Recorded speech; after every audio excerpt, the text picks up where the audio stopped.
San Jose del Monte, opening ngayon ng City Hall bago nila.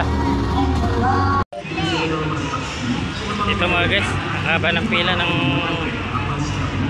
bigay ng ayuda dito sa bagong bukas nilang munisipyo ng San Jose del Monte. Ayan o, yung City Hall nilang bago, kakabukas lang ngayon niya. Naging bigay ayuda yung mga mayor, gobernador dito. Ayan o, pila haba o. Ayan, haba pila nila. Ayan, ayan yung bagong City Hall nila ngayon guys, sa San Jose del Monte, Bulacan. Ayan, ang opening si Boss Randy Santiago.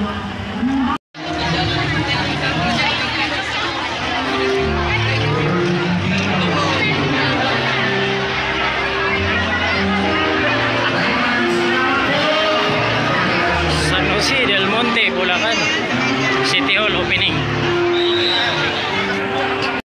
Siguro sa mga nakakatanda dito, yung mga ninutupo natin, ako po ay isang pamangkin po ng dating gobernador na si Ignacio Santiago. Ayun, si Tito Nasir. Kaya malapit na malapit ang puso ko at bilang Bulakenyo, nice ko pong of course, congratulate ang lahat na nandito sa San Jose del Monte. Palakpakan po natin! At napakalaking usali dito.